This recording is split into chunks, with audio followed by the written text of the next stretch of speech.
Massinissa est un roi amazigh et le premier roi de la Numidie unifiée. Son nom a été retrouvé dans son tombeau à Cirta, l'actuelle Constantine, sous la forme consonique Msensen, qui veut dire leur seigneur.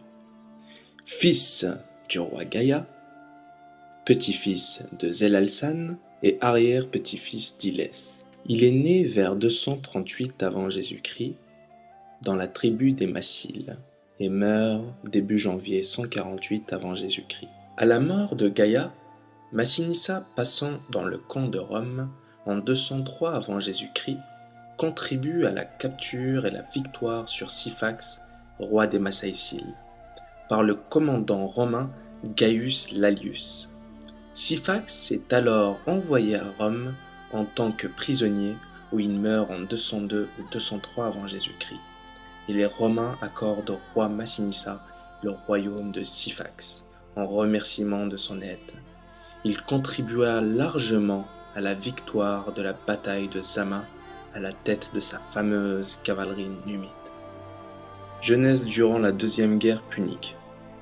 Durant la Deuxième Guerre punique, Rome cherchait à se faire des alliés en Afrique du Nord. Syphax, roi des Massaïciles en Numidie orientale, cherchait à annexer les territoires de la Numidie orientale, dirigés par Gaïa, roi des Massiles.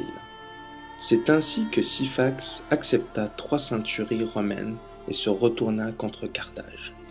Carthage vint en aide à Gaïa, en échange de 5000 cavaliers numides sous le commandement du jeune Massinissa, âgé de 25 ans, à partir de 212 ou 211 avant Jésus-Christ. Massinissa rejoint les troupes carthaginoises avec son fidèle ami Laminius en Espagne jusqu'à l'automne 206 avant Jésus-Christ. Il remporta une victoire décisive contre Syphax et mena avec succès une campagne de guérilla contre les Romains en Ibérie. Les Carthaginois battus à Ilipa finirent par perdre leurs possessions en Méditerranée.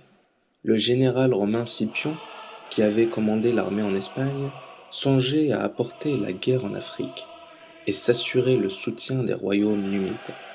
Il gagna l'amitié de Massinissa à partir de 206 avant Jésus-Christ, avec lequel il avait passé un accord en secret.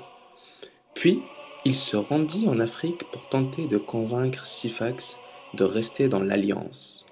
Mais le roi Massaïcile, ayant eu vent de l'accord avec Massinissa, s'était déjà rapproché de Carthage. Accession au trône. À la mort de Gaïa en 206 avant Jésus-Christ, son frère Ouesalcès lui succède. Marié à une Carthaginoise, nièce d'Hannibal, il bénéficie de l'appui des Carthaginois contre ses voisins et ses vassaux turbules. Mais Ouesalcès meurt et Capusa monte sur le trône. Usurpation. Capusa est immédiatement contesté par Metzoul, son cousin, issu de la fraction rivale de la branche régnante. Metzoul obtient des armes et des renforts de Syphax et s'attaque aux forces de Capusa. Le combat entre les deux clans donna la victoire à Metzoul. Capusa mourut en pleine bataille. Metzoul s'empara du pouvoir pour placer sur le trône Lacomazès, alors que, selon la tradition, le trône revenait à Massinissa.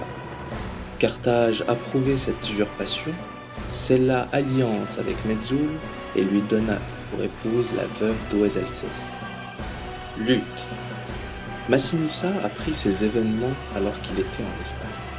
Il décida de quitter Gadès pour la Maurétanie en 206 avant Jésus-Christ. Et craignant les représailles de Syphax, allié de son cousin, il demanda l'aide de Baga, roi des morts. Celui-ci lui offrit une escorte de 4000 hommes qui l'accompagna jusqu'aux limites de ses terres.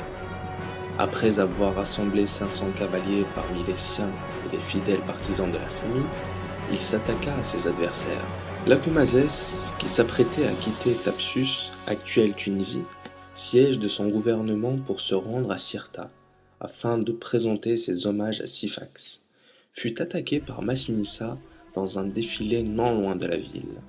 Vaincu dans cette embuscade, Lacomazès parvint néanmoins à prendre la fuite et à rejoindre Cirta. Cette victoire valut à Massinissa un afflux de partisans qui lui permirent de consolider sa position. Lacoumazès et Medjool rassemblèrent des hommes de leur clan, obtinrent l'aide de Syphax et revinrent à la charge avec 15 000 fantassins et 10 000 cavaliers. Malgré un nombre d'hommes bien moindre, Massinissa est encore victorieux et leur inflige une dure défaite. Battus et abandonnés par les leurs, Lacoumazès et Medjool se réfugient à Carthage, chez leurs beaux-parents. Massinissa occupa Thapsus, qui devint la capitale des Massilies. Afin de consolider son pouvoir, il mena une lutte efficace contre Carthage et prôna l'union de tous les Numides. À Lacoumazès et Medjool, il offrit de leur rendre leurs biens et la considération due à leur rang, s'ils revenaient dans leur patrie. Ceux-ci, rassurés quant à la sincérité de leurs cousins, quittèrent Carthage et le rejoignirent. Ce premier regroupement des forces numides inquiéta les Suffètes, qui sont les premiers magistrats de Carthage, qui dépêchèrent alors Hasdrubal Gisco auprès de Syphax pour le persuader du danger que représentait désormais un tel voisin. Syphax prétexta alors une vieille querelle concernant des territoires qu'ils avaient autrefois disputés à Gaïa pour attaquer Massinissa et le contraindre à épuiser ses faibles moyens.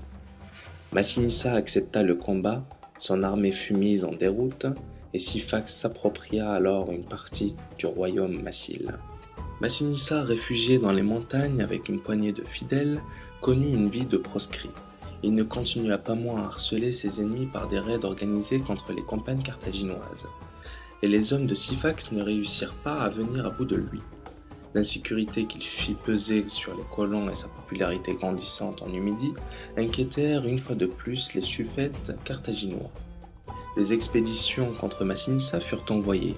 On le crut mort, mais une fois ses plaies cicatrisées, Massinissa revenait à la charge et marchait une fois de plus contre Syphax. Peu à peu, ses compatriotes le reconnurent, lui adressèrent leurs allégeances et lui offrirent les moyens dont il manquait. Récupération. Son royaume récupéré, Massinissa s'attaqua alors aux territoires voisins. Les colons carthaginois, pour se défendre, se lièrent avec les Massaïciles et rassemblèrent une grande armée contre les Massiles. Syphax était à la tête d'un vaste royaume, et sa guerre contre Massinissa ne lui procura que plus de prestige encore. Satisfait de sa victoire, qui ne sera guère durable, Syphax s'accorde en dot en mariage de la belle Sophonisbe et les territoires qu'ils avaient usurpés à Gaïa. Tout cela se déroula en 205 avant Jésus-Christ, moins d'un an après le retour d'Espagne de Massinissa. Sophonisbe. Sophonisbe est la fille d'Hasdrubal Gisco, général carthaginois. Célèbre pour sa beauté, elle épousa Syphax sur ordre de son père, afin de sceller une alliance entre Carthaginois et Numides. Elle fut auparavant fiancée à Massinissa. En juin 203 avant Jésus-Christ, suite à la défaite de Syphax et d'Hasdrubal à la bataille des Grandes Plaines face aux armées romaines, puis à la prise de Cirta par Massinissa, elle retrouva ce dernier qui l'épousa sur le champ, alors qu'elle devait finalement subir le sort des vaincus et être emmenée à Rome pour figurer au triomphe de Scipion. Sophonisbe préféra la mort plutôt que de tomber aux mains de ses ennemis, en buvant une fiole de poison que Massinissa lui donna pour éviter le déshonneur.